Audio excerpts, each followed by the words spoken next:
Hello friends, good morning. तर आज Sunday म्हटल्यावरती काहीतरी नॉनव्हेज तर व्हायलाच पाहिजे. तर आज म्हटलं चिकनचं कालवण बनवूया. तर कुकरमध्ये तेल तापलं, त्यानंतर त्यामध्ये थोडेसे खडे मसाले ॲड केले, कापलेला कांदा, कढीपत्ता, टोमॅटो मस्त फ्राय केलं आणि इथे मॅरिनेट केलेलं चिकन हळद मिठामध्ये आता ते त्याच्यामध्ये ॲड केलं आणि मस्त त्यामध्ये फ्राय करून घेतलं. चिकन छान फ्राय करायचं आहे, त्याला तेल असं सुटायला पाहिजे तोपर्यंत. मग त्यामध्ये थोडंसं गरम पाणी टाकून ते इकडून तिकडून मस्त हलवलं आणि त्यानंतर कुकर लावून घेतली. त्याच्या 3 शिट्ट्या करून टाकायच्या. इकडे एका साईडला जाळीवरती टोमॅटो, कांदा आणि खोबरं घेतलं आहे. ते आपल्याला रोस्ट करायचं आहे, हलकंसं जाळायचं नाही जास्त. आणि ते छान प्रकारे ते रोस्ट केलेलं आहे टोमॅटो वगैरे.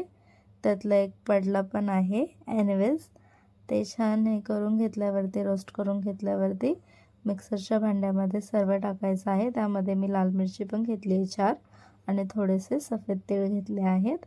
आता इथे मसाला पण रेडी आहे आणि इथे बघू शकता आपलं चिकन अळणी ते पण मस्त छान प्रकारे रेडी आहे. एका साईडला कढई घेतली, त्यामध्ये हवं तितकं तेल टाकू शकता तुम्ही. तेल घेतलं आहे. आता तेलामध्ये कढीपत्ता टाकला आहे, मग हळदी पावडर, लाल मिरची पावडर जेवढी तुम्हाला गरज असेल तिखटाची तेवढी, त्यानंतर तरी मसाला, त्याने छान तरी येते, आणि थोडंसं मीठ ते टाकलं. त्यानंतर आपलं वाटण त्यामध्ये ॲड केलं. मस्त ते सर्व एकत्र केलं आहे. तोपर्यंत त्याला तेल सुटत नाही तोपर्यंत मस्त फ्राय करून घ्यायचं आहे ते. त्यानंतर एव्हरेस्टचा चिकन मसाला त्यामध्ये टाकला आहे आणि आता आपलं जिथे आळणे होतं ना चिकन, ते त्यामध्ये आपण ॲड करूया. त्यानंतर राहिलेलं ते पाणी वगैरे ते सर्व त्यामध्ये ॲड करायचं आहे. छान एकजीव करून घ्यायचं आहे.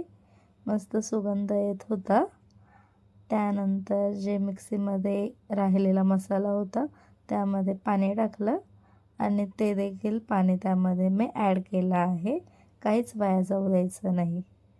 आणि छान आपलं इथे चिकनचं कालवण रेडी आहे. तुम्ही कशाबरोबर सर्व कराल? मी तांदळाच्या भाकरी केल्या होत्या, त्यासोबत मस्त